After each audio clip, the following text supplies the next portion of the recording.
Mātou te whaftai atu lo mātou tua. Tamale alo le nganga pa ia. Mātou vi ia lo swafa i le fiafi. Ana le aso mātango fie o mātou maua. Whapopo mai fo aso lo mātou wola. Mātou whaftai ana le aso atoa mai le tai aus ia o mai le fiafi. Mātou tel tonu sa ele tu la fo inai mātou lau whanau. Ta mātou whenga e fo i mtiute mga luenga whaiva masani ai yaso te tasi. E whaftei le tua wa le o mātou o lia mai nei teimi. Mātou si e toa lewe inga ma le whaftai. Whamanua tu ia toa o mātou nganga o mātou loto le fiafi. Ono o lou le lei malau whamao ni ai mātou. Whaftei le tua. Whaftei ono le whaolutanga. Ala ia Yesu Kiriso. Mātou maua le manuia, maua le saulotonga, maua sa wha moe moe ola. Mātou te whaftai le tua ona o lau alofa ia i mātou. Tunatu nei fiafi i lau fio, se alofa mai whaau umai hale le nganga pa ia. Whaau ina le whalongolongo o lau whanau, whaau ufo i le au auna. Mamoli atu lau finangalo nei fiafi. Whangaina lava au e te sauno atuai, moli la upu watu la ufionga pa ia le nei fiafi.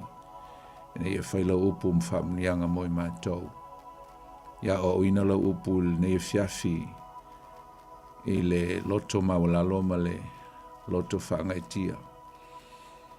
E mai seo lo whangaina i mātou e whai ai lo finangalo. Au mawhole mātou ngā luenga a mai le whātau waa. E tui nātu ia to e lui inga ma le mamalu. O le whanene enga. I whasilsilina oi me umalava mai e tu mau ia to e lui inga. E whavavau. Ono Yesu lu mātou li i uta tālo atuai. Ameni. Ia e whatalo whatu foi ne fiafi Samoa lau whasausaunga. Tātou atunu pele Samoa.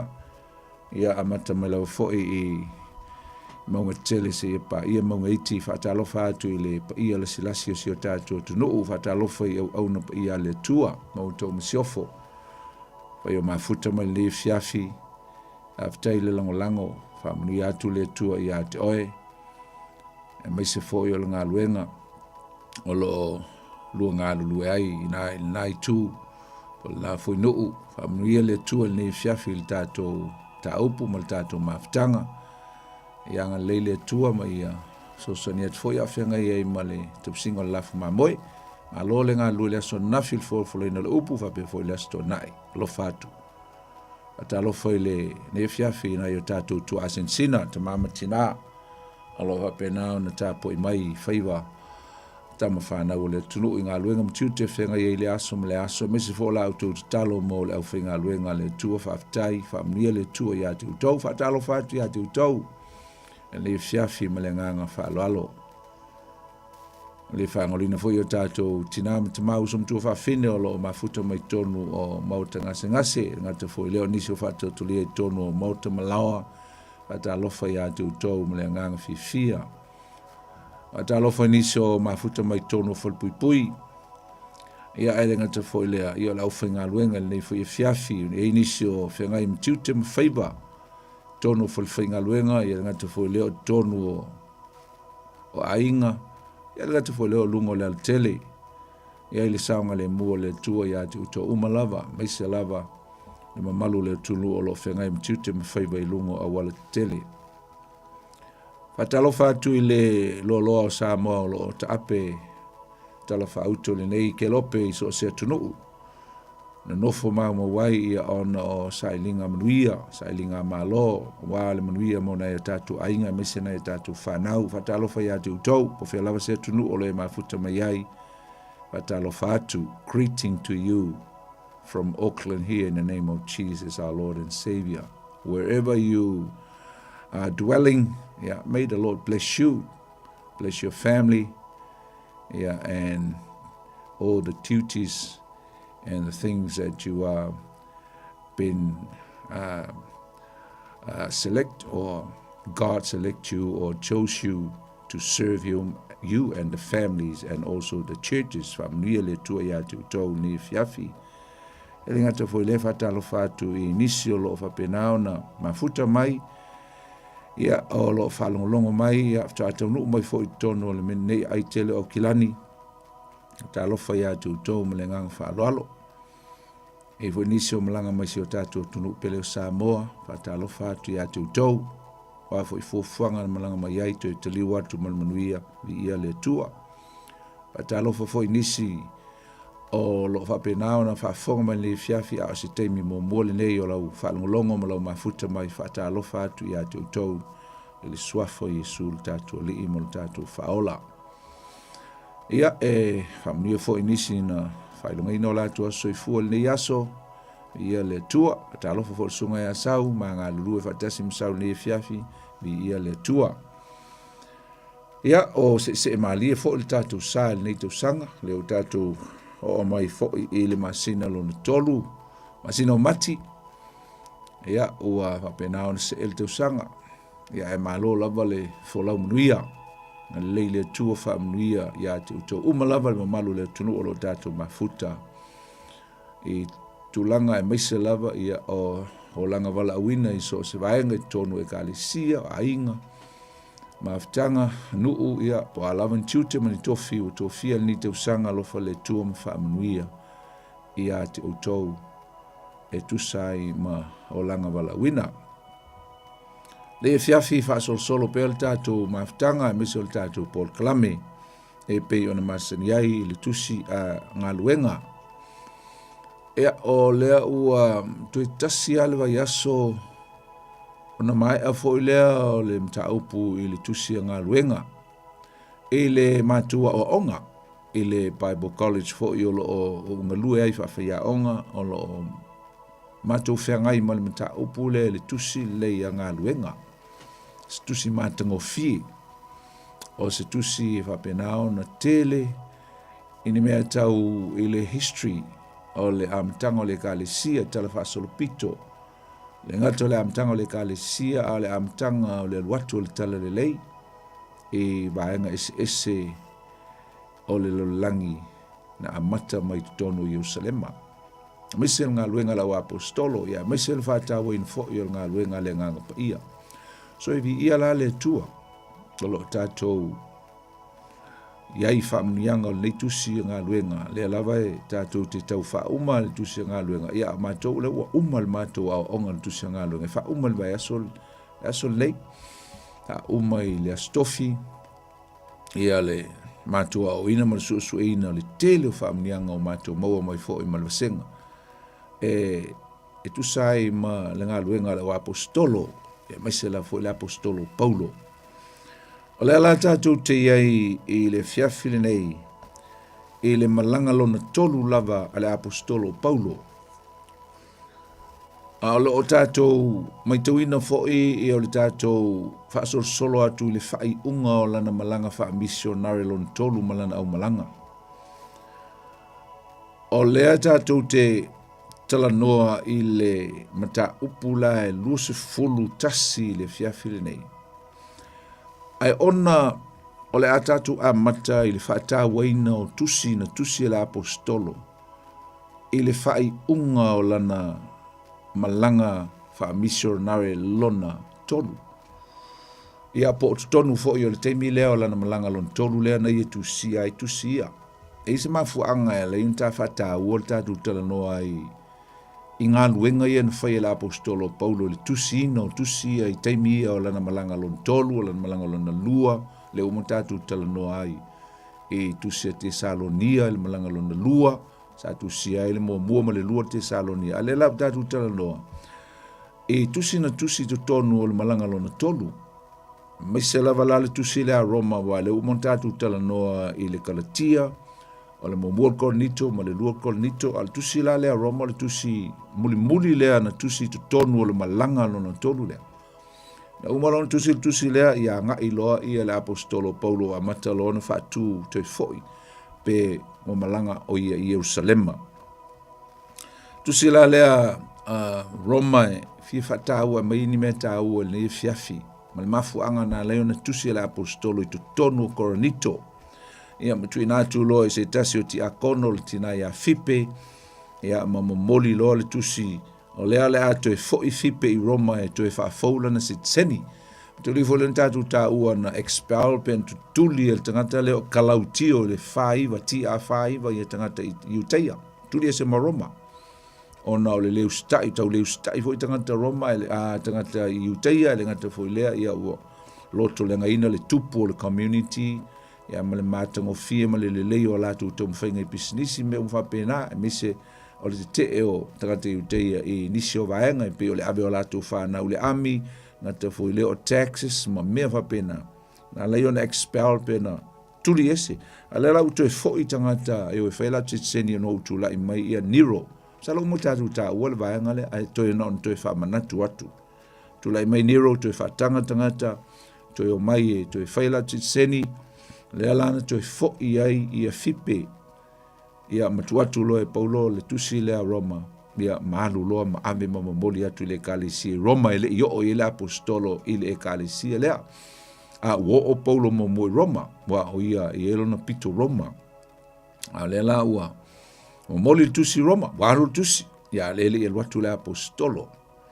Ave lo ia fipe, ave le tusi, ia a ua mata lo lanto e tau fatutu Paulo e anga i Jerusalema, pe on tatu tala noa ai, ma toe faa o wina, tatou taupu na ele mtaupu lusu multasi pe afai la tatou o te le fiafi o le siri ai sia na tu sia ele tu si i Roma. Why did Paul write the book, the epistles of Roman? I said, what's the purpose? O le ale mafuanga. Na lana tu sia la apostolo Paulo tu sia. Lele yo o le kalesia le o tu sia. O lena o maila vaenga ia, tato whapea ia, leo po whaitala lom tua whipele sa ia i o, lena sau lela to ean, lena ngata whoilea, o isi wo Paulo lena lato whitaui korenito mwhaatua ile kalisi korenito ai, leo ngali whoilea o akula mapisila, ia malito o tele au tangata, na o mai, o minga wa maua mai e Paulo information, details, i mea lai tutupu i tutonu o Roma, le lana i loa i Roma, o ie Paulo, whawhita auli lai tutupu i tutonu le kalisi Roma. Le lana lai ona tusi Paulo le tusi lea, e ave so soani atua i tangata le kalisi Roma. A o le mafuanga lea, o le mafuanga, wo o maitala ia Paulo, o le whawhita auli, o lo i ele whinaunga, o lo whinau. Whinau lava tangata i vaenga e lua, tangata i Uteia, e le ngata whoilea o lo whinau ma tangata nu ese. Ala visiri, o le ase mata upu o lo fina wai. O le mata upu e winga i le taua mio tonuina. So I argue regarding the subject or the doctrines of justification. Taua mio tonuina. Fa mai Uteia. Ia, o fai atu i la tau i tanga, fai atu i teia i tangata nu ese tau te mana o mia ngā luenga tu la fono. Tau te taua mi o tuni nai, ia fi nau moe foinu ese ia mātou te le mana o mi eina ni ngā luenga tu la fono, e mātou taua mi o tuni nai. De ai, wala vale alofa o le atua. Alofa le atua e mātou le o mātou mau al whaalutanga, o mātou whaalongo le tala leia e ala ya ke riso Yesu, la unga i Peteru, le o mai, le o whaatu ngā luenga i nei, le i Roma, le o mātou whaalongo le tala lei. Mātou te le mana o mi ala tau, ia tau tu la fono, pamal mole. Ia, o le, a tatu fai tau lam vava i el tusi a Roma o som tu vafine. O te manatu e luani key words po ni upu autu, upu tau e tono tusi ne Roma, o le upu le tala le lei, ai maisa le upu le tau a mi o tonuina. Ia, anyway, o le tusi a Roma, e manatu le tele o skola o le tusi pa ia. O se tusi e tasi le tusi. A o le tele o mata upu silsili o lo i tono le tusi a Roma. E le tasi se, e le na pau fo io au tu o le tusi pe a vava ia. Ai pei, oni au tu lava ia au te mana au ina ia tatu vava ia. Fa au tu i upu i elua o le tala le lei. Gospel and justification. Ai le lalo o faita wina o le tusi lea Roma o lona mata upu. Mo mua alona fai upo sful ma le ono ma sful ma le fitu. Fa pelon fai tawina. Awa au te le mai li tala le le ya keriso. Awa o le mana lava lea o le atua e o lai tatou uma o e whātua mai Paulo. O le mana o le atua le tala le lei. This is the power of God. The supernatural power of God is in the gospel of Jesus. Mo le mana lea. Whamai ia.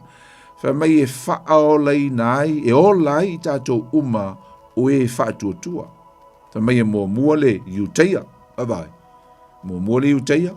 A tō male e leni. No inga la lo whaata tātou le apostolo Paulo le whaata waina o le tala le lei. The gospel. E whalongo. Whai po sumal fitu. A wa whaalia mai ai le a miotonu. Ko le whai le tautala noa le upo le tau a miotonu ina. A le whamai Paulo. Wa whaalia mai ai le a miotonu a le atua. Ile whaatua. Ina ia whaatuatua ai. E pei ona tusia e ola le tangata a miotonu. Ile whaatuatua. Tautala noa momola le upo le tala le lei. O le upu tala le lei. E lona whaasamo ina whapea o le kosapela. Po le gospel le upu whaperetania. Ia o le tala le lei ia, why? Because gospel means the good news. O le ase fi nau a Paulo e winga i le tala le lei. O le manatu a Paulo. A whai ua au maia Yesu se tala le lei I le lalolangi. This is Paul's point about the good news. A whai ua sau Yesu e au mai le tala le lei I le lalolangi. O lona winga. E iei fo I le tala leanga. There is a bad news if there is a good news. O lona winga iei fo I ma le tala leanga. O le mafuaanga wala ai ona iai le tala le lei. Ona e iei fo I le tala leanga. Bad news. Pamaila Paulo. O tangata uma o le lololangi e manaumia le whaalongo I le tala le lei. Awa e a afia tangata uma I le lololangi I le tala leanga. Yo affecta I tangata uma lava. Wa whaina I tangata uma I le tala leanga. Aisa.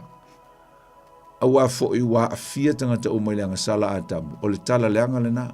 O le whaafanonga I whaavawa. Wang sala le tangata. Ma usauni alu e oti e tutongi lananga sala. That's a bad news. Ma o tangata ia o loo la tau mana o mia ina le tala le lei. O loo ola I se whaamanu malunga a le tala leanga. Ona o leanga sala atamu. A o le tali la Paulo le whawhitauli. Sa fua le tali a Paulo le whawhitauli le winga le taua miotonuina. Sa fua I le tala le lei le ua whaalongo o mai ei pāti se lua. A le ua whaalongo I la tau I le tala le lei I a keriso Yesu. Sa peisia ina le fofoina le e fo I Paulo le whawhitauli. So Paul brought in a remedy regarding the problems for the solution for the problem.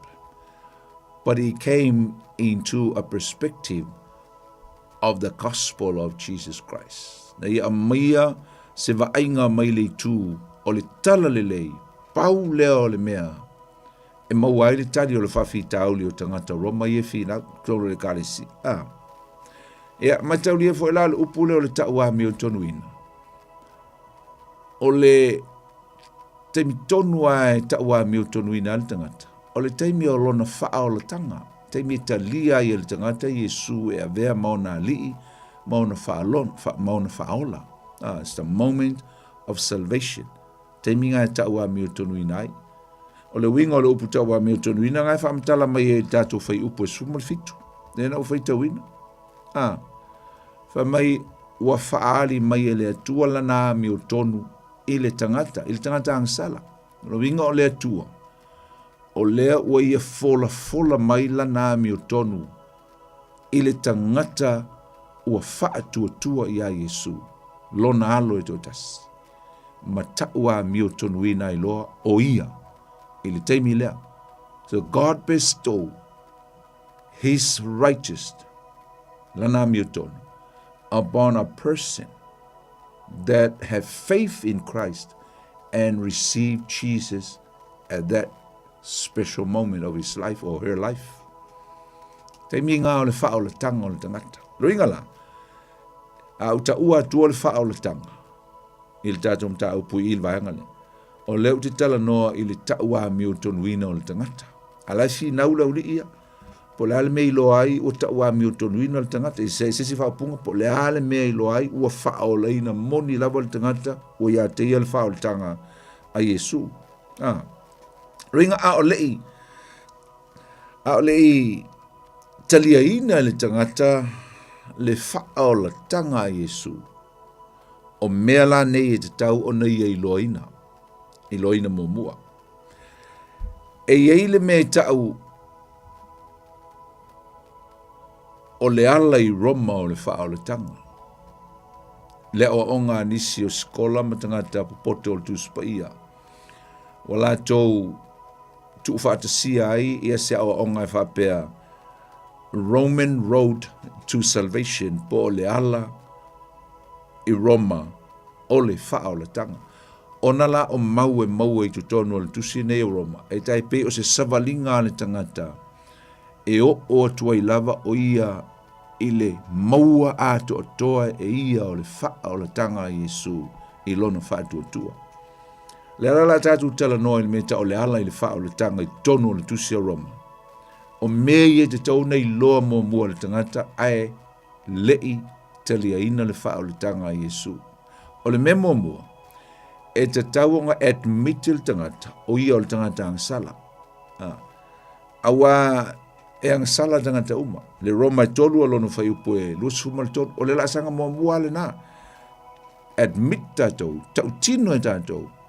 O tātou lea, tātou te ola ile tala leanga. Ile ang sala.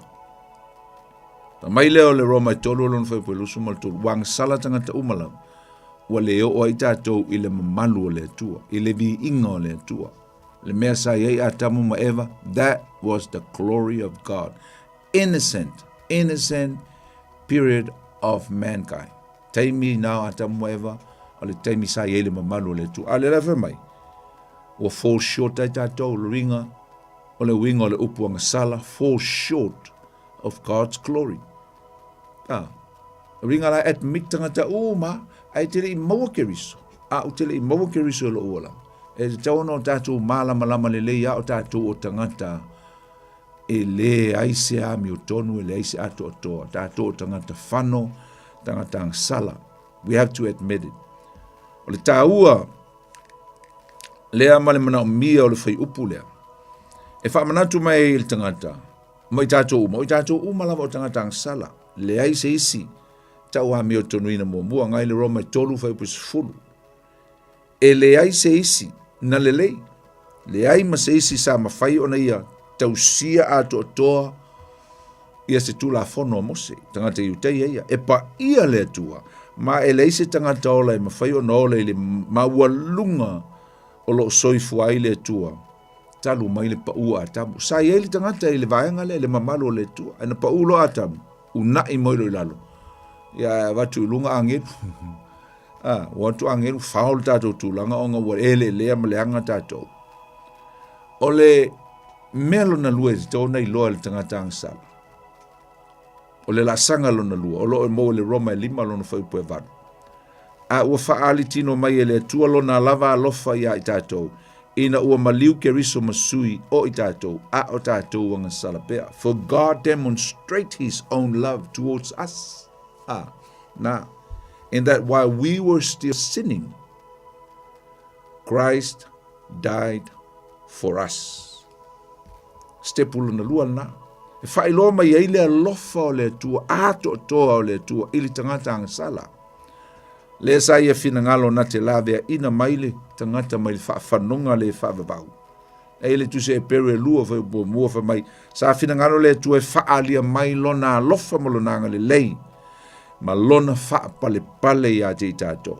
E whaalia mai ei le nei whai upu. O Yesu lava lea nā whio mai mai a saunia le wha o le tanga mo i tātou. O ia lava lea o le tala le lei na ia saunia e ala le fo i nātu o lona ola o lona soifua mo i tātou. Saulo lei le vaenga lona tolu. Mailea o le Roma e ono alona fai upu e lua sumal tolu. Awa o le tutongi o le angsala o le oti. A o le ola e whawa vau o le mea e fua i fuaina e ala ia Keriso Yesu. A vaila iai, ina ua mae ane la asanga mua ma le la asanga lona lua. Po le mea mua ma le lona lua. Ua te taua i le tangata angsala. Tangata angsala uma e tātou a e tātou tele mo Yesu. Ona tātou talia ina ma io e ina lo tātou ang sala tulanga ang sala. O tātou tangata ang sala. Io e mau tātou whaiatu yes o mātou tangata ang sala. Ina ua umale mua ma le lua. Tātou whaapelea. Wa lofa maile atua ua maliu Yesu e tongi ola ina ang sala i tātou umalava. A le vaenga lona tolula, e loa ai se isi vaenga tā ua ma le loloto o sumtua wafine. E wha ai loa mai e tātou, ia le tala leanga. Tala leanga, o lea le tala leanga. E to tongi lava e le tangata ia ana anga sala, e ala i le oti wha leanganga, oti o leanganga. That's a bad news, very bad news. We are living or we used to live under the condemnation. E le whawhanonga, e whawavau. Totongi al tangata lana angsala. A olo a fia ila ili fai upulea, male tala le lei. So mai therefore, olo na winga le upunga, therefore le whaperetania. E ui e ia ili tala leanga. E ui sa ola le tangata ile tala leanga. Ai ia ili tala le lei, ola le tala le lei. Ta mai li tala le lei. A o le ola e whaavavau. O le mea e fua i fua i na atu lea i le tangata e ala ia Keriso Yesu. O le totongi o le angasala o le oti. Ai fai mai li tala le lei tonu al fai upu le tasi. A o le ola e whaavavau. O le mea e fua i fua. E le atua i ate o e mau. Ina o tātou talia ina Yesu Keriso i o tātou o langa. Winga lao se tala le lei o se mea mātanga o fie. Tala le lei, ma le mātanga o fie lea ua whailoa mai. O le ale a tala le lei, o le tala le lei a whai o e ia Keriso Yesu, ma o ia Keriso Yesu, in Christ. O lona winga, ua tui na atu o tātou whaatua tuanga atu o toa ia Yesu. Ma o tātou talitonunga ato toa o ia whalongo na maliu e totongi a tātou angsala. O ia fo ina toi tū mai leoti ina umvae lea solon tolu. E au mai se wha moe mo i tātou. Whamai mo molkol ni tōna tāpo sulima lona whai upo e whapea. Ua tanu fo i o ia ma toe tu mai o ia i le aso tolu, e pei o upu ua tusia. Toe tu mai Yesu e a mai le wha moe i tātou. That's a good news. O le ale ta usalaina, lona winga la le wha marumlaina a tili o le good news lea. Sa ta usalaina i tātou, we were condemned, but now, ua le ai se ta usalaina, o le tangata ua ia Keriso Yesu. Ma ua le ai fo'i se whaasalanga i le afi e whaavavau. Le ana amata mai ele whai upu le tātou whai tauina. Roma e ono lon whai upu e lusu maltoro. Tātou o mai lo lea i le laasanga muli. O le laasanga muli la, o le mea le te taunu whai e le tarata. O le te whaamtala atunga mea, o al tusi atoa lea. Le la vea i mea i elima, o le tusi lea la i uma mea i o tu whai tuai. I tu tonu o le tusi lea ia Roma. Le la ave ia Roma i whai tau wai. Al tā ua i o le tātou loa o loto lotoi ai ma le wha o le tanga. E loa i le tangata i utaia ma le tangata e leni. Se le ai a wale whinau. O le wha o le tanga i Yesu e whaira ngā luenga. A ele i whaira ngā luenga le tangata. Ele melo na lima lea la tātou noai. Ia i oe le tangata i utaia, i oe le tangata lu ese o la ua o mai guilty. They are all guilty. Both parties are guilty. Guilty of sin, guilty of breaking God's law. Mai le ngasala ata. A fia ai tatou. Fa mai la ia lea ale tusi lea Roma lona tau se fulu a lona fai upu iwa. Se fulu a lona fai upu iwa. Fa pea ia lona fai tawina. Ai a fai e te tautino i lo ngutu i lea li o Yesu, ma tali tonu i lo loto. O toe whaatuina mai o ia lea tua na ia woti. O whao leina oe. A wā le loto e tali tonu ai, e o mai ei la mi o tonu. A le ngutu e tautino ai, e o mai ai le ola. Le iwa marasfulu nana o whaitawina nei. O lona wing. Le ala utatu i lo le leia condition o le mea atoa. O le mea taun tatu whaia, tautino. Whatu iuteia, taunga e tautino. Whatu paulo i tangata uma iuteia, tautino. Tau lo tangata ang sala uma au tau, nu ese, tautino. Tangata ang sala uma au tau, lal me tau nu whai, tu tui luma o le tua mau tau tautino. Confess. Confess with your mouth that Jesus is Lord of Lord. And believe, matali tonu, and believe in your heart that God raised Jesus from the dead so that you will be saved. Ina ia whaolaina umai tātou. That's salvation. O le whaolatanga le nā. E se la le tāua o somtua whawhine. Ia, le nā, o le tāua nā le tusia Roma. Mai te lea lona whaamtalaina. Whinau, whātu Paulo, guilty umautou. Pea fo tātou, po ia fia mi o tonu, po ia whamai tusi pa ia tātou, guilty uma tātou. Ai o tō maramalama le lei, wa lofa mai le tua ia tātou, tanga o lo Paulo whaamtala mai, e ele tala le anga, e ei foi ma le tala le lei. Whaalongo iai mai mafo whaulo loto iai, whamai lo Paulo, a whaila wa e loa wa e whaalongo le tala le lei. Wa leno what, nau ia tu Paulo le tala le lei, langa la wa i loa. O la wa whaalongo le tala le lei. Ai le o malama mai. O le tala le lei suia le o langa o le tangata, mai le leanga i le lei. The good news must change and transform our lives from bad to good. Ia, o tusi la ia na mataulia la lea ua, o umala ia le vaenga lea o le tusi o Roma, au te loa, ia i tusi au te loa, ia. Talo si o tatu tala noa i le tele o tusi e le vai aso le la sau nei. Au tusi nei, ina ua o Paulo i Roma. O ana tusi la ia na i tusi a mai tono le whaipui Roma. Tau sanga i ti ao no tasi. Tusi Filipi, ti ao no tasi, tusi mai Roma. Filemoni, tau sanga ono tasi fo ia ti a mai Roma. Kolose, ia na o whaatasi a tusi ia. Wale na aluma. Wale li lea o Onesemo. E mamoli a Filemoni tusi uma i e lua. Ave a Filemoni les tusi, ave le kale sia la iei Filemoni, Kolose, ia le tusi, i le tau sanga lava le tasi o le ti a ono tasi. Ma le tusi muli na tusi mai e Paulo i tono le whalpui. I le vaenga mua. O lona whalpui, wai lua, vaenga na whalpui i Paulo. Whalpui, maangalo, i tua loato e whalpui nai masina, ia mawhaasala i lo leoti. Au tusi e wha, na tusi mai le teimi mua na ei Paulo i tonu o le whale pui. Ia, te tala lo Paulo no wa umalua tau sanga, tusi ana tusia mai le vai teimi le ana sa o loto ai Paulo. E ana tusi mai ai le teimi le nā. O le tusi mua le Timoteo na ia tusia mai i tonu o Maketonia le ti a ono fitu. E o le tau sanga lava foi lea.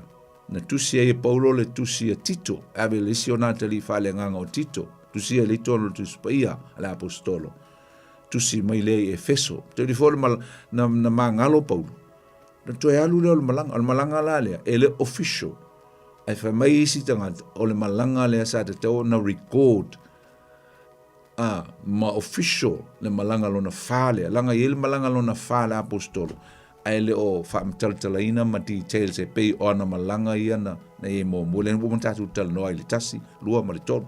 A Paulo, na toi o lava i le atu Asia, le e Efeso, le atu Maketonia, le atu Kaltia, ia ma e le mea na pu e mai loa Paulo i nā, matoe mai Roma, ia matoe falipui ai, ia mafasioti ia. O tusi lana na tusi ai le valea, ina ualu ese lea. O le tusi muli ala Paulo na toe tusi mai ai Paulo, i lona atali i whale nganga o Timoteo, le lua le Timoteo, na ia tusia mai la lea, ina ua toe fo i tutonu o le falipui. Ia nei masina na falipui ai Paulo i tutonu na e whaatali ai lona whaasalanga, i le oti, boi loa e Paulo o le oti le la whaasalaia, i le pue le na pue mai ai o ia, o umana fola i le kaisa, le li leo Nero, ia whaatali le fo i le execution o Paulo, ia se i le lei ia sauninga ma mea ia whaare malo ia ona whaataunuina lolea. Tau sanga lai ono valu, ti a ono valu. Lea na tusi ai, le tusi lona lua Paulo e ave lona tali o Timoteo. E te iloa i le sound o le tusi lana ua toe ina, ia le apostolo. Ia, ma vai lona i masina, ia ma ave lo Paulo, ma tipi le ulu se vane lau whaafonganga, i le nei fiafi. O le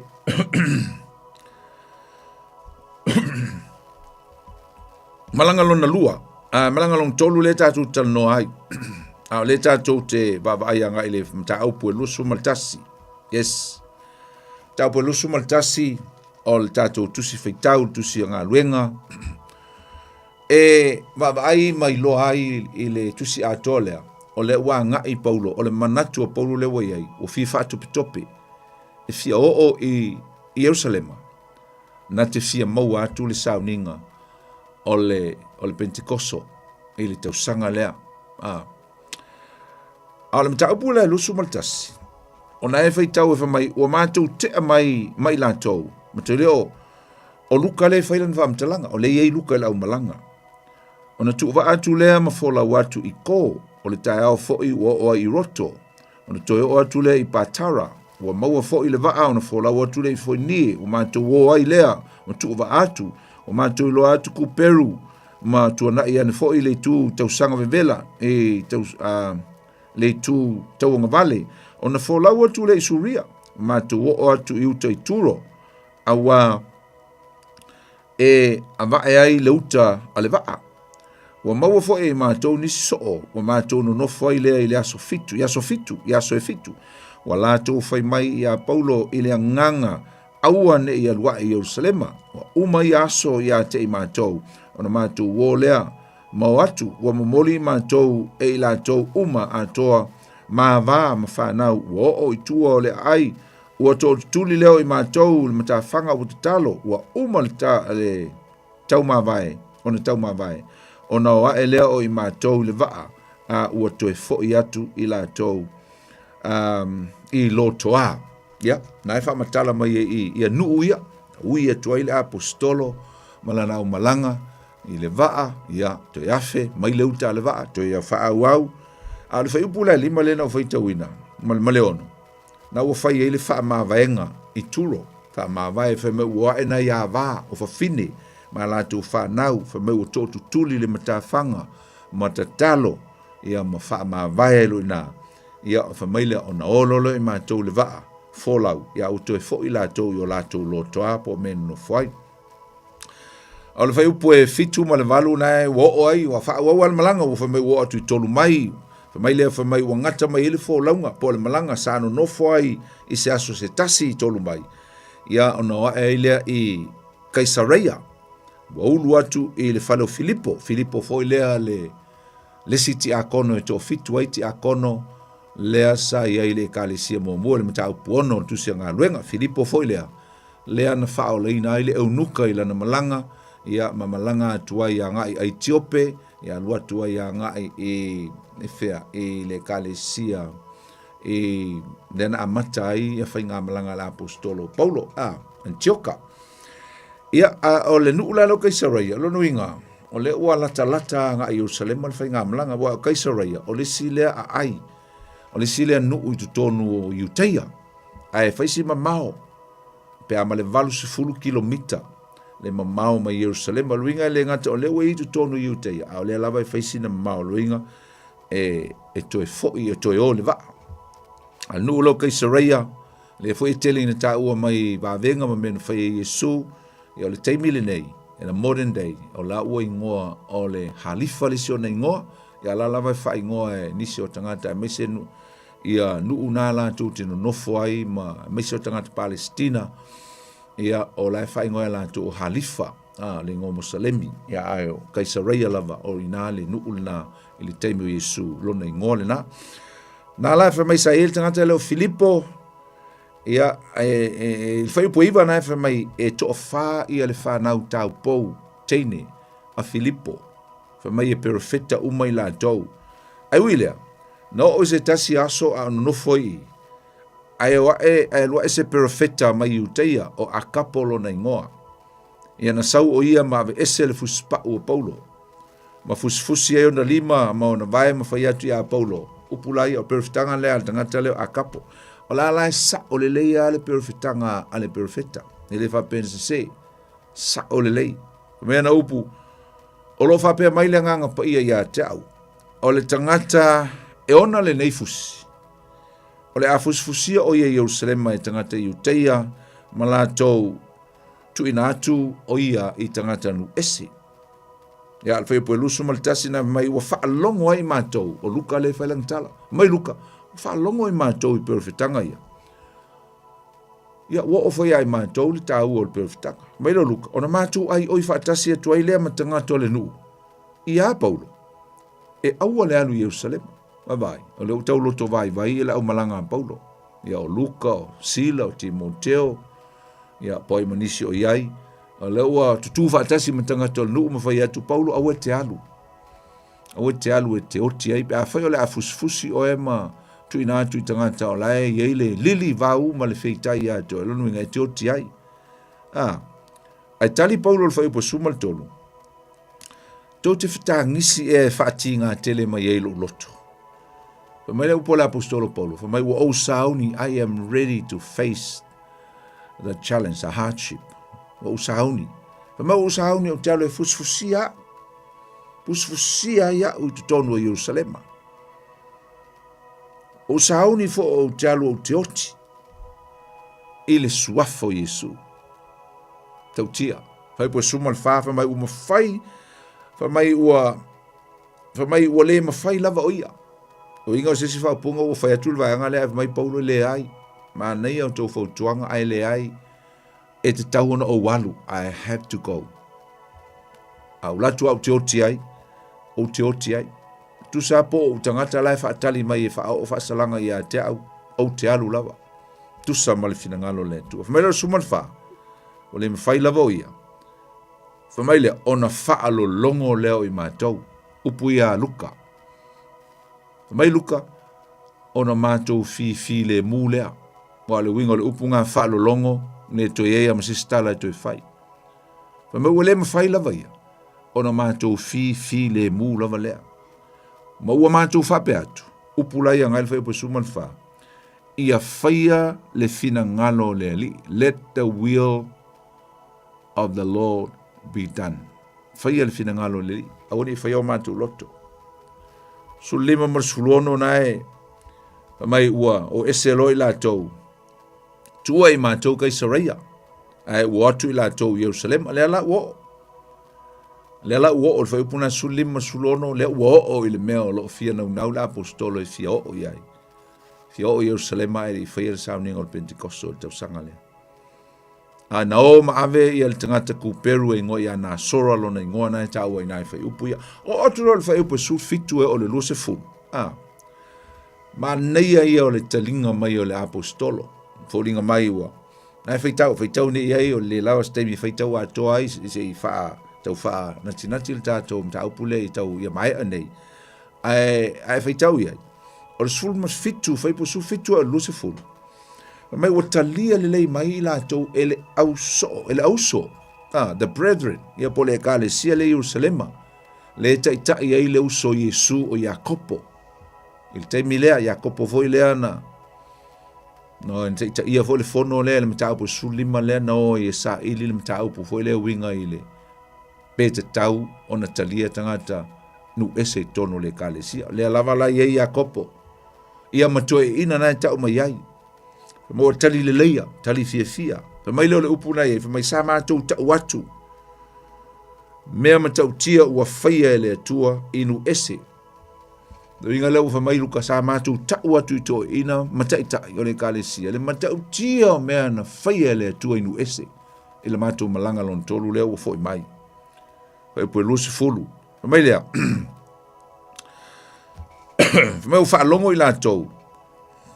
Ona vivi leo ila tau ile li. Batu le good news mai ua vivi ai tangata telitonu. Ile li. E umane vi ingale, e umane vi ma le tali fia le ma le rejoicing le. Ai au mai ai ma se bad news e ala i se lapata inga. O le bad news nga ieina, il fai upuelus fulu. Fa mai le tala ua o mai a Paulo, lo mātou usoi, na e fai a Paulo le teitei malanga. Ua e loa ia mano e tele o tangata iuteia, ua whaatua. O lo ma ele ngā lava i la tau uma i le tū la fono. So mai le wha matalanga o le upu lea o tau mai a Paulo. Paulo, ua e loa le mano ma mano ringal to tele o tangata i uteia le o whaatua le iei tu tonu o le kale sia kerisiano. E ui o le iei tonu o le kale sia kerisiano.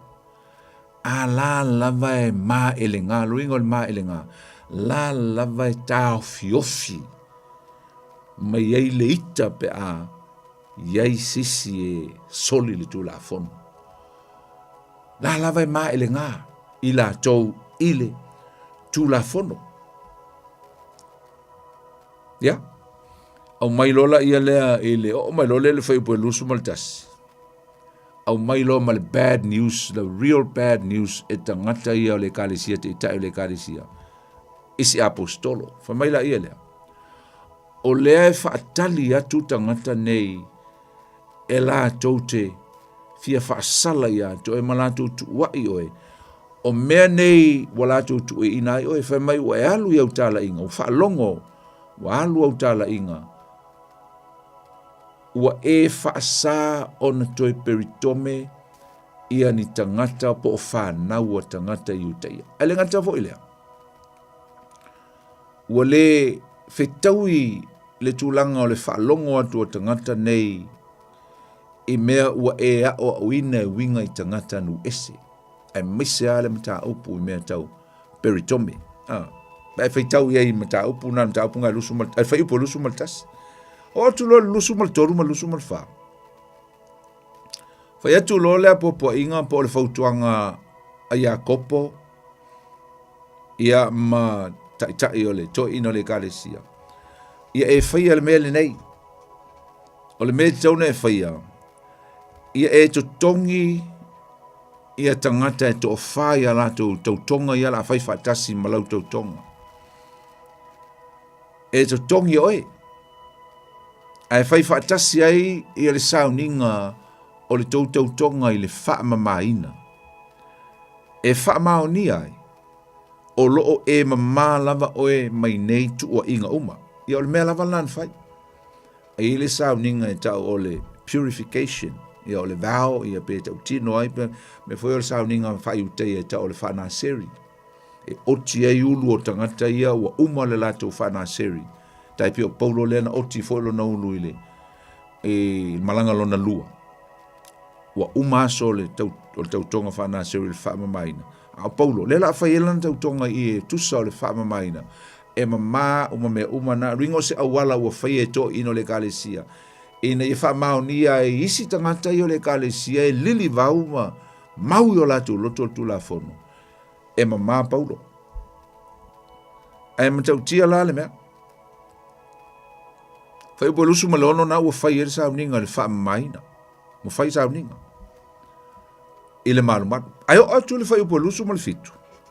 Wa o fa mai wa o ile aso muli o le fa mamaina. Por sa ninga ngeo tau tonga mal fa mamaina. La so foi le umai. A wa atu lole au fa tu fal. Wa atu lole au. Wa atu lole au ri fo ia e tau la malama.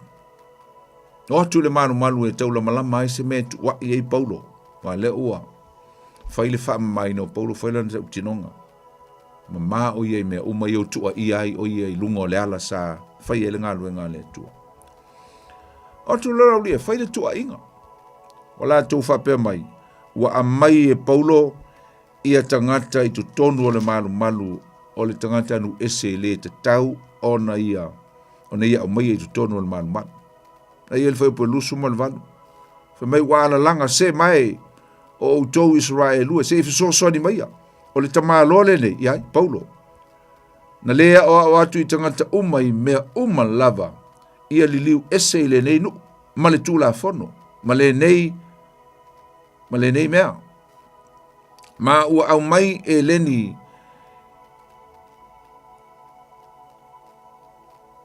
Ma ua au mai e leni i le malu. Ma ua soli e ia le nei mea pa ia.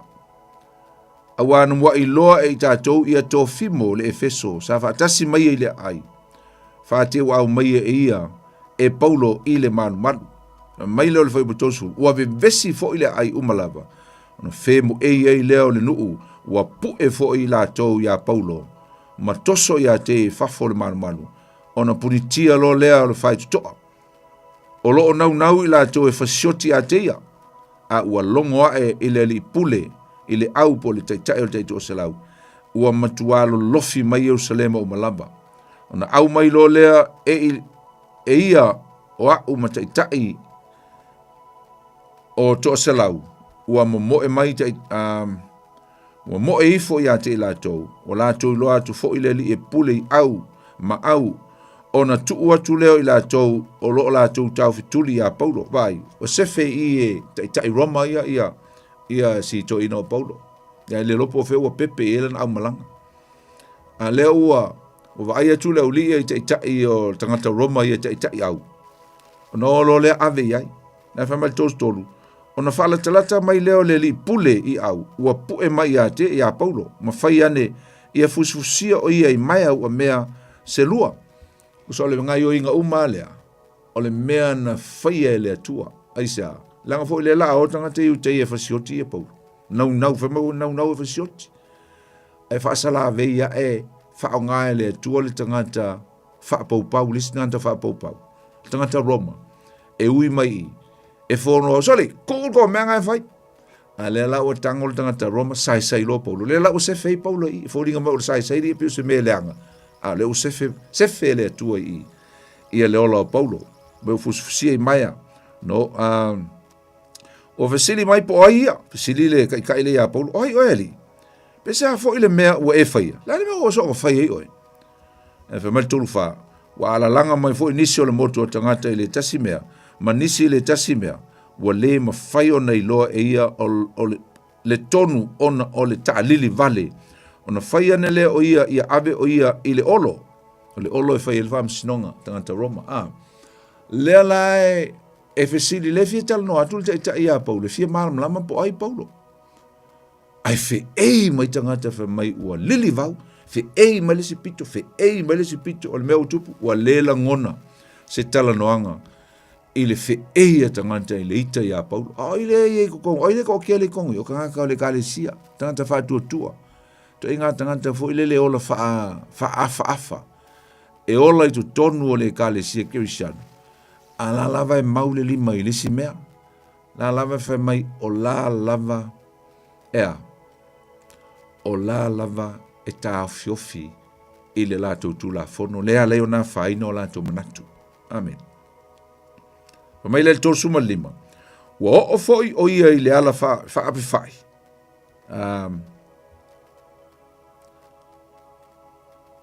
To foi atu to suma fa. Me ala langa mai foi nisi manisi to lima fa mai ua o foi o ia i le ala fa fai. Ua iu ina avae o ia ele au ona o le fa malosi mai o le moto o tangata. Ua muri mai le moto o tangata ma ala langa mai ave ese ia teia. Wa lili vau mai tangata i uteia isi apostolo Paulo. A le taitai la lea, fa mai o le a taitai na Paulo i le olo. Ai ua fai atu o ia i le ali pule, i au. pe tusa ona o fai atu se upu ia te, vai le toa le apostol, vai le toa le toina. O le la ave le ta i Roma lea, e ave i le olo, e fai ai ia se tala noanga e winga, ia ele o se wha amasinonga, ai la, se i fai ai se investigation, su ei po le ale mea o tupu. O le la au, ta i ma, escort atu Paulo pe, ta i pui atu Paulo e ave i. Ai fa mai Paulo le tai. Sir, e ma fai ana nei se i fai atu sa utala i le vaanga le FA mai. Can I say something to the crowd? Whenga whau sa ukala i lauri ia. Fa mai pe tuson o fai atu se upu ia te oe. Fa mai la i elea, ua fai mai o ia. Ua eiloa ea le upu eleni. Vai, e fai atu Paulo e fa mai le lira, ai kei loka ukala eleng. Kei loka ukala eleng e ki fai isa utala i tangata. Ia, mantaulia. Ola ele o ni tangata lailo le leia e Paulo. Ele o ni tangata eleni, ia a kongo, lai kau kalwa, te minga o le ngana eleni, lai makua ta tele ma tautala, e fol tele o tangata i utai. A lailo le leia la apostolo Paulo. O tangata i utai e tautala i le latunga ngana e Peru. Whalongo la mele la o ia. Whamai le tolu sumalvat. Ele oe o le tangata i kupito. O le na wha tupulu fo vale ona o po umawai. Ma ta ina tangata wha sa wae to a while vau. A ua e whai mai, a ua whai atu Paulo i a teia, il tei aulea, o a u lava o le tangata i uteia, o le taso i kirikia o te sa wai. E le se nuu wha atau waalo o nuu, o te ai o i atua i atoe, tu u mai a te au se avanoa, so u tau tala atuai i la motu leo tangata i whi mai a. Fast fulu. Ua tuu mai foi e ia i a tau. Le lau tuu lea vanoa.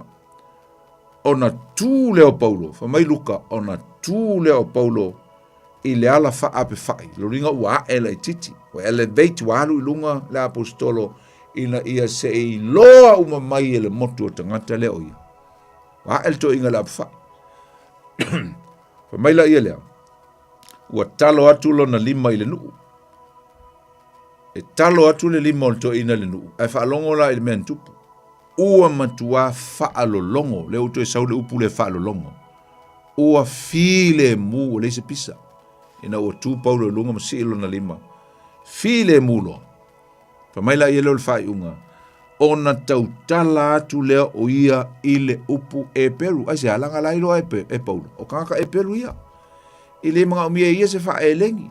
Le whai mai le li i le o Paulo le kupito e whatu Paulo le ai o ke sau mai taso. O a o le utaia.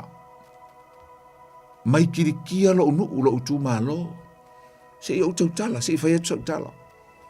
Tu lo malo si i o le lima, le ai ma se pisa. Alala le meu tupu, whamai o matua whaalolongo a o atau tala tu loa Paulo. Whai atu lana whaamatalanga e tusa o lona tua inga. Ile ngana lava e Peru. Whamai ua whaape atu. Ia na whaangata i lole i ngā o le tātou whaamatalanga i nā aisa o le mata upu e lua nae saua i lole whaamatalanga o le whai atu leo Paulo i le motu o tangata. Aisa i o tātou tala noa ai i le vai aso lea. Lea la ua o Paulo i Roma o ai Jerusalema sa nau e fia o iai. A le ua o atu e sao le lei perfitanga e lua valo angam perfitanga na o mai a teia e sa waina o ia popua ngā tia. A le a o i ona whaamasnonga, whaasalanga ma meo lea oi, leo a mata, ai tātou te whaawaua i le tala i a Paulo, i le vai aso lea. Si a o lava i ona whaamasnonga, ia, ma o i loa i le whae e loa Paulo whaatasi maisi pāngo tā e tō tele i le vaa. Ia, maalu lo i Roma e whaatau nuu lona, lana moe mitinga e fialu i se pānia, ai fiafe i Roma, e fiasi e ia, ia le au uso le au kirisiano, o lo iai tutonu o Roma. Ia, ai si o tātou toe fo'i la ngā i le tātou e kālesia ia tātou tala noa mai ana nei. O te fia tala noa i le kālesia i Filipi. Awa o le kālesia le Filipi. O le tusi mua le a Paulo mai tutonu o le falpui. O le kālesia i Filipi. Le umana o ta ua tuane la, Uman tusi Filipi tau sanga la tasi, tusi Filemoni, tusi Kolose, ia ai o tau sanga e so ai leono lua. Na fitoa tusi el tusi Efeso a o iei lava Paulo i tonu o le fale pui. Ale tusi la le Filipi. Tusi le Filipi, o lo umang tatu tal no ia Filipi. Na maua Filipi e le malangalona lua a Paulo. Nea na tau wou ilisi mea e wala au maile. Maua le whaalinga e Paulo whamai le wala au mali tangata e tū mali tangata i matawhanga i tonu o Filipi ia matalo talo mai e luatu. No lo lato mana o mia i lato. E luatu ai Paulo malana au malanga whaasanga lo stai Paulo le anganga. Maotu e lo i Filipi. Ma maua i loa ia le tia. Ma whale pui e ina ia ma penao na whaiele wawenga e le tua. Ia ma wha o leina ai ia le leo whale pui. Ina ua matala ia whai tutoa te tala no tanga. Ai uae ua wha o leina ai ia le teitai e ia le tangata leo whale pui. Filipi la lea. O inga la lea ua pasi mai ei Paulo. A o lea la ua tusi Paulo. A le fesili. O lea le mafuanga. Wai so se tusia. Pe on tatu ta ua mua. So se tusia e tusi tono le tusi paia. E ei le purpose. E ei le mafuanga. E le tete ia tusi. E le mafuanga wala en tusi. A le tusi le nei Filipi. A ei Paulo i tu tono le kalesia. Ai no o atu le tangata ingo ia Epafara ma le mea alofa tupe. E momoli atu ia Paulo. Au iei whalpui. O le tusi la Paulo. E momoli atu ailo na nganga whaafitai ona o le anga le lei ma le lima foai. Ona o le ngā luenga le atua. Ta afitai atu ai e tusa o le o mai Epafara ma le mea alofa. Ale nā. Whaafitai atu i le mamalu le kālesia tu sai ma le seleni pa ia le o mai. Ai ui lea. O le mata upu au tū lava o le tusi le nei e Paulo ia Filipi usom tu whawhiri. Ia e moni lava o le tusi whaafitai o no le mea lofa. Ai o le whaata waina a toa le tusi nei. O le mata upu le winga i le upu le ole oli. Joy or rejoice. Aisea, na sau Epafara, ia, ma maua le whaamatalang, e ele vesi la e vesi tono le kālesia. Whalongo atu Paulo i le tele o le whese e se inga o le auso, ona o whinaunga ona o awa onga se tu tono le kālesia. Ma le, ma mta upu se sili. E siri atu le tele o na ta ua o le upu le nei oli. Fia, sa o loto i tu tonu o le tusi le nei a Filipi. Na i lo sesi lava tusi tu tonu o le tusi pa ia. E o lava i tusi te tele. Aisea, o le autu o le tusi le nei, o le upu le nei, o le oli. Beana uta ua. E whaalua se fulu ma le tolu o na tā ua le upu nei o le oli tono le tusi lea. E alanga la o le tusi pa ia wha Bretania, e lua upu o lo whaonga ina mai o le joy, ma le rejoicing. A le tusi pa ia wha Samoa ia o le oli. Ia le ngata fo i leo le fia. Lua se fulu ma le tolu. Lo ingo le autu o le tusi le nei, o le oli. Wa avea le fevesi ai male. Vevesi le tupu tono le kālesia. Ma le mea, whaima mea ua, le maua ese oli ma se fia ma se ngānu lue sa o loto i tangata i tu tonu o Filipi. E tusa ma le talan sauma Epafara e mamoli a Paulo. A zato wa aila i le tusi a Filipi. A mata mai le mata upu lua, whai upu e lua. Whamai ia wha ato o toa mai e o tou lo oli. Whai upo suma leono, o lo tā fie o tou le upo le ola, e whai lea ma mea o te oli ai le aso le lii. Ma tā upo e lua lava le whai upo suma le fitu, a whai fo i e wha malingina lo toto i lunga o le taulanga, ma le ngā luenga o lo o tou whātua, o te oli ai, tā tou te oli fo i whātasi, ma au, ma tā upo e lua lava. Bye. Le la wha ono ta ule, le oli le maka upu lava e lua ai le i o atu isi mata upu. Ta upu e lua le fa upu e lusu ma le valu fa mai o lea ua atili ai ona au fa ta alise ona au ina atu o ia.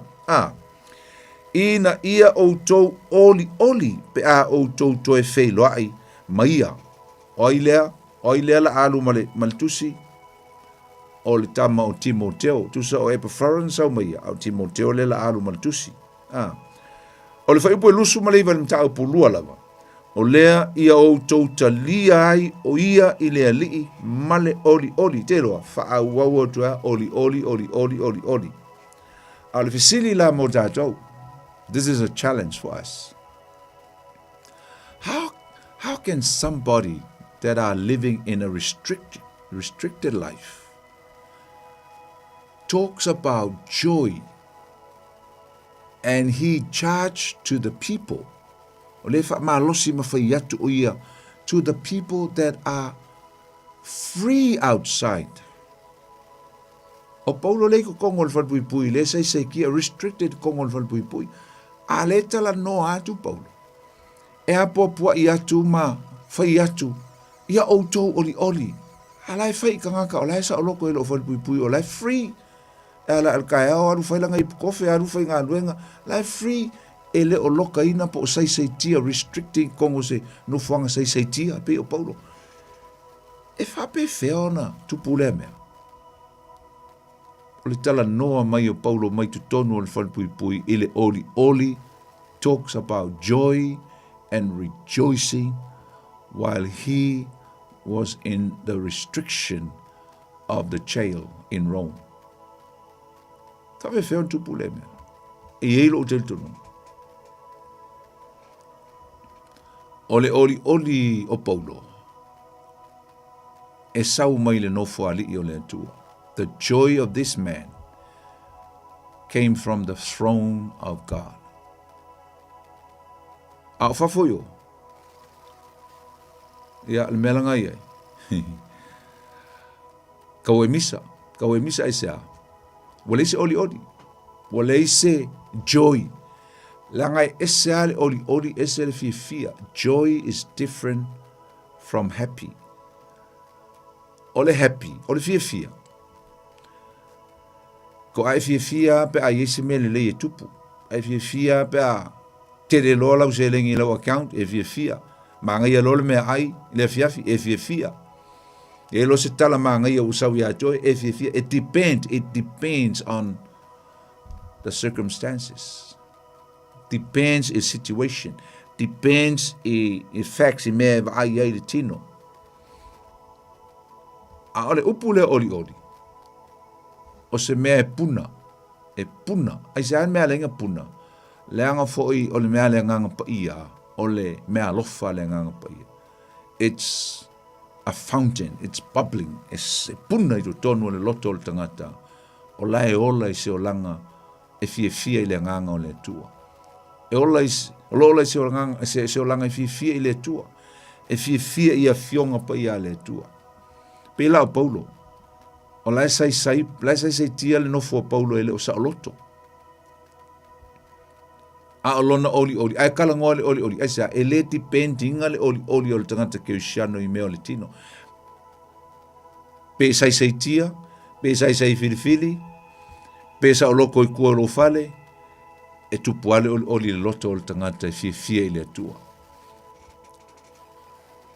Tupu ale oli. Ai sa e puna.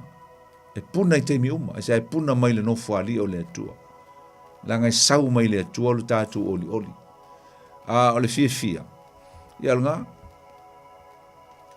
se longa e, manga ial mangongi maro sapsui, e fkoa ai fia lis kaka.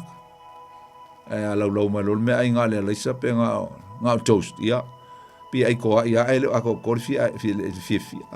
Inga i se mea e kaum fa fia ai tātou.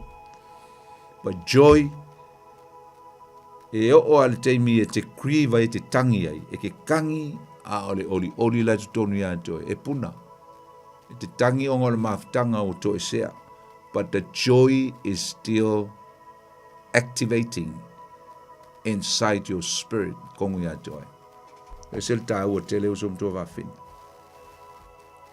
Ya, Ale pe tala tu lo tatu le na le fiafi lo va tu to sfuma le minute ya ona uma fo lo tatu taimi o le tatu fia tal no ya filemoni ya te lo ale a tala tu tatu le ya tal no ato ya e se le tau te le ne ka le si e Filipi ma le lato ma le tu ya le so tatu wala ya fa talo fa tu tatu wala talo lava talo fa la sua poni Antonina talo fa ya joltina malole so fo maua malo fo ile lango mai malo fo fa malo si tato pukala me mana ia tele mta upu nei tula le afia Yeli afta tele mo fa mana mai no afionga ni tua mana ia fata ue te o fa mana manga o le tusia Filipi ya ya no le fa aftai no me alofa ia e oli le fa autu ia Querer kawa misa con le kare si o a oli ya. Aya, ele me foi necessário para o pão. E monia, aí a mulher foi nem apostolo Paulo. E a netusima o onga e a uma ia fatu tere ele na ona tanga tai e uma no fiele oli pea o sai mi o mai fa fita.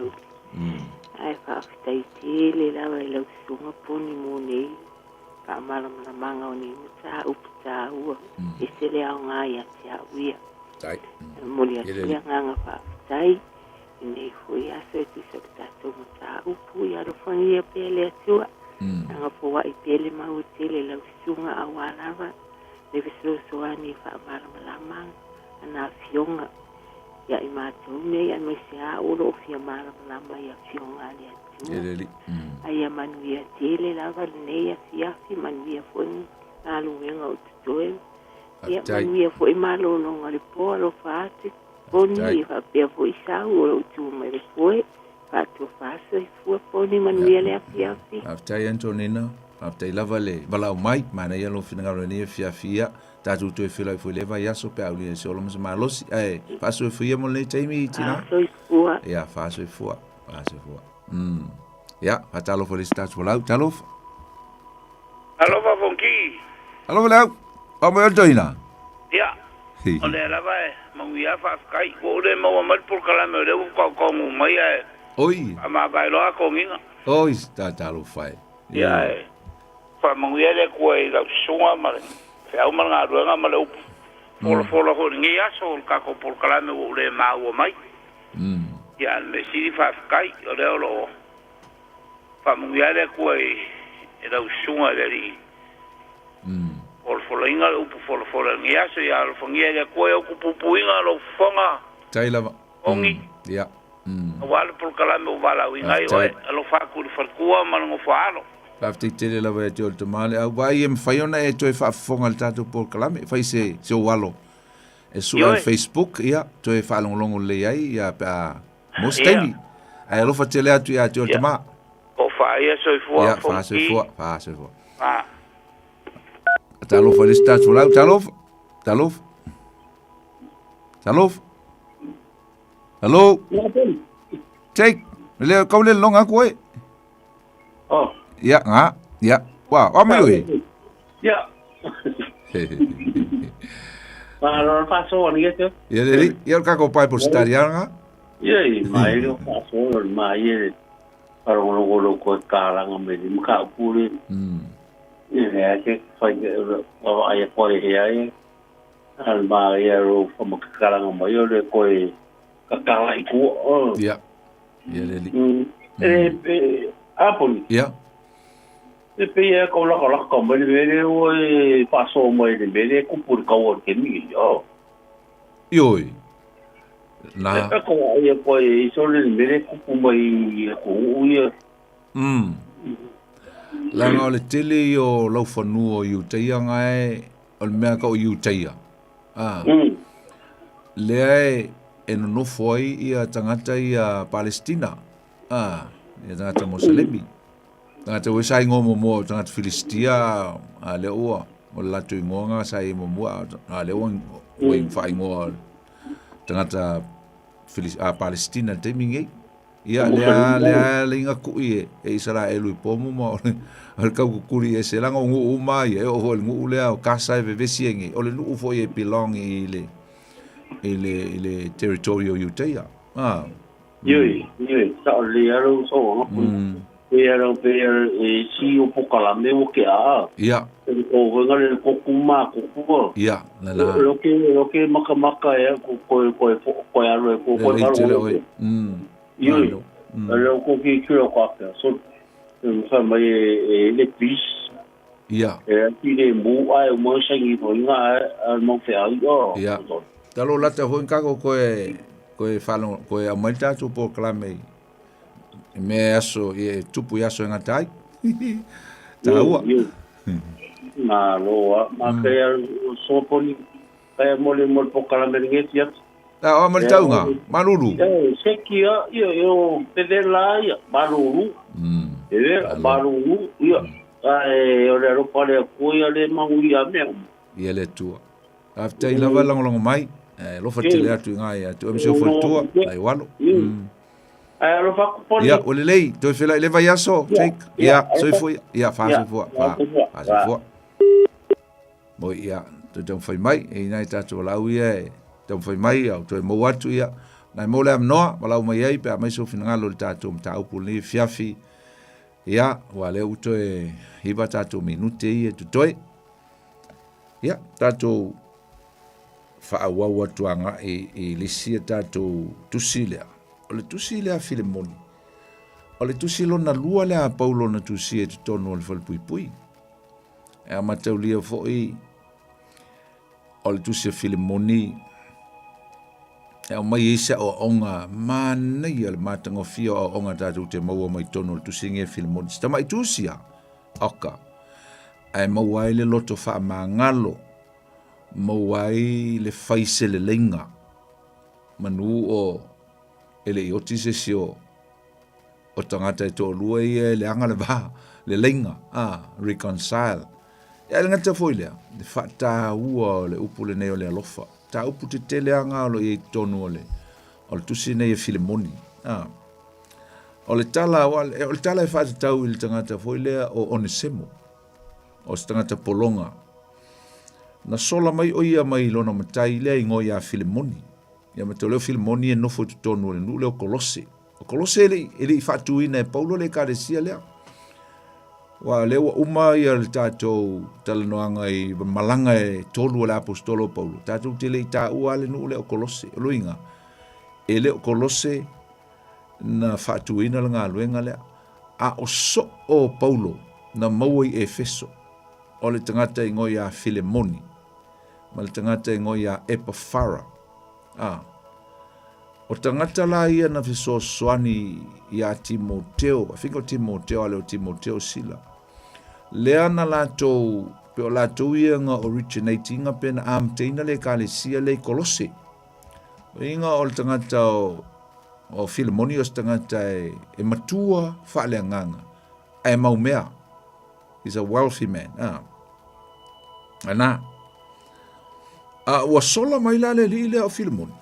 O io Onesimo. E tau wha mamao e se mai ai malona whawhitau. E sola i Roma. Ia, o le mea ngana tau DJ loa. E sola ona o le mese sena whai. Tu sala wa sola e se malona whawhitau.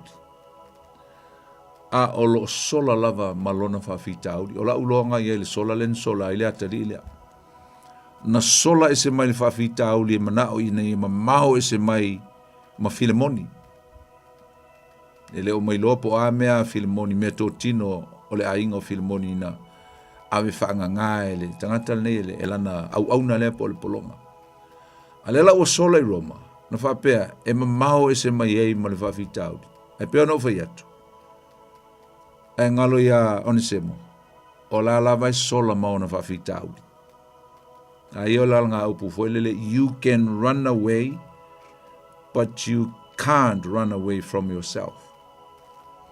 E mawhaionga e sola e se mamaoa, a e le mawhaiona e sola mai ia te oe lapa. Ai se a ngai te alu ma le whawhitau, se lo ngai fix le whawhitau, o le au tūlanga lea o le tusi lea, ala apostolo Paulo o le tau fixinga po le tau fo ia ina o le whawhita auli ina ua aluatu le tangata lea o ni semo whamata latu le mea utup mantua o Filemoni o se tasio o tangata o lailo le leia le apostolo Paulo o se tangata au ngā tele o se uso ia keriso o se tangata le lei e lau ilo e Paulo le matua sa matua ti ngā lava o le loto Filemoni e tusa mo le mele na tupu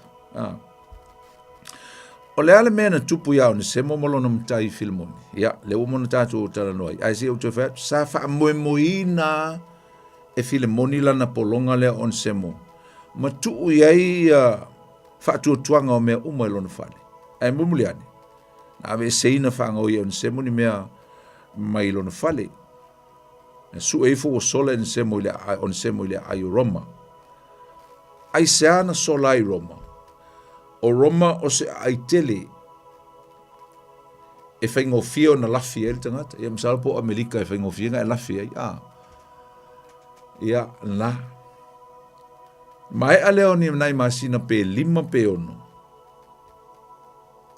o ne semo sa ai tono Roma ai maua ai la manoa e falongolongo ai se tasio wa onga po o se mata upu la apostolo Paulo i tonu le falpui te milo tuli le fasalanga o Paulo le lua tausanga i tua inga se seana ave tangata i utaianga i Roma ia enistu su singa nisio skola o tu spaiea pe o ne semo Samoa i faolaina o ia i tala inga Paulo i Efeso i lana malanga lon tolu fa misionare a Paulo lea e whapela se manatu o nisi o tangata skola o le sola o ne semo i Roma na alu sa o lava o ia e sa ili lon ta maa whaale nganga o Paulo i Roma i le whalpuipui.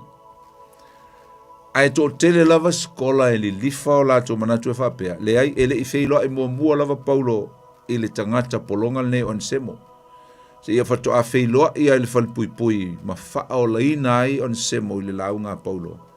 Ele tau sanga le ati a ono tasi.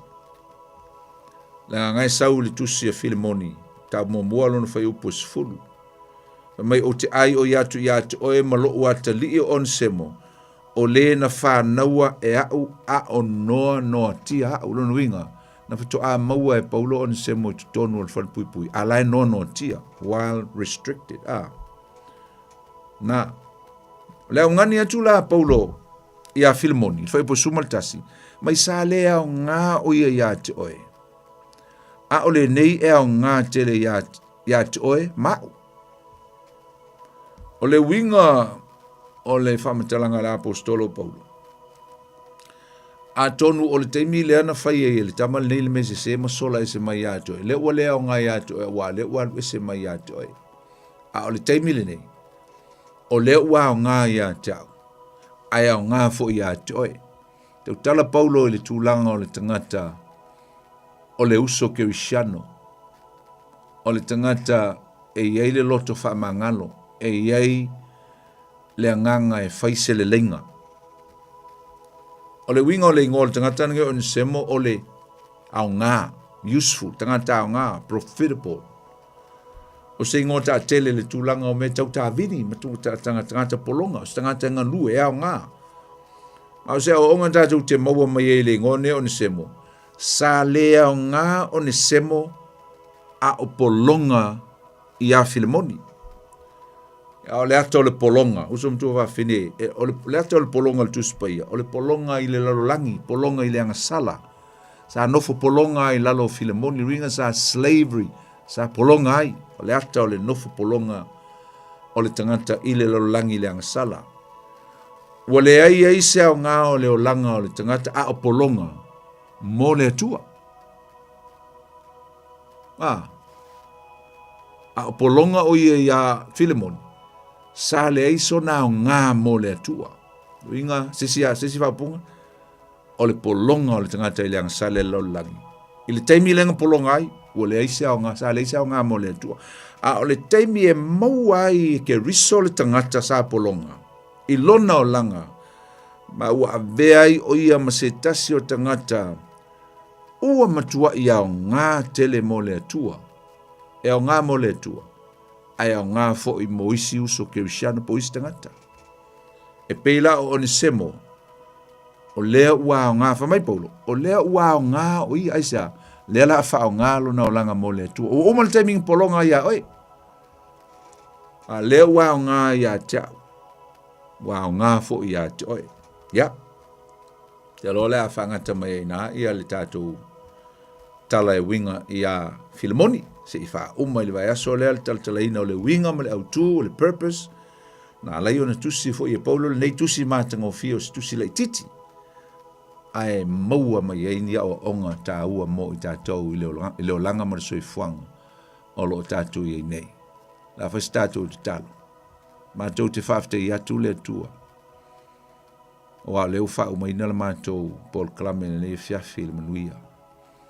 Haftai la upu, haftai lo feta lai mai, a o onga ma mea uma o mātou wha longo iai, le tua aua nei, a vea o se mata ua e pa u, e lea o ngā i lo mātou o langa wha le nganga. Ai a vea o se mata ua e o ngā mātou te pu e masapo ina, ma o mātou ave, mtalia, wha o ngā ina, le tua le tā ua o tala wha soropito, ma tala o mena tutupu i au auna e maise, o le alu o le whainga o lau ngā luenga i le amatanga. E lui tau wailo mātou ola au auna le nei vai tau o mātou iai. A mātou ngā lulu e ai mo lo fina ngalo, i so se vaenga o mātou ngā lulu e ai. A inga, tonu e ka le sia, whala popitonga. Ia whaia lava lea mo i mātou. Mātou wala watu se i whamnuia i au tangata le nei fiafia mese la tau o olo mātou mafuta. Tau sia i mātou, le ngata le nei fiafia al nei vai aso. Mātou maua se vai aso manuia mātou toi wheiloa i le vai aso fau le manuia hevi ia pe oelo mātou tua. Whamnuia le pulenga le radio Samoa, le ngata le pulenga le au whainga luenga. Te te atu lo mātou ola, le ngata i mātou ale au whainga luenga nisi o ngā lulue. Tau nuu saonga le mui ainga, hevi ia pe alau fio e whau vau. Nā le mātou talo, e alatu ia Yesu ke risolo mātou li imalo mātou whaola. Mātou walau atuai. Amen. Ia, sa mōr tātou Paul Klame whala lewa iasol tutu le Upega ile Loloto, e le whamoe moe ia, le a tātou to e whelo i foi, i le vai as fau le asong fua pe au li atu seolo ma se malosi. E mo nei teimi, wala au tō. Au na lei poni foniti, fa soi fuia mo nei teimi. God bless you all.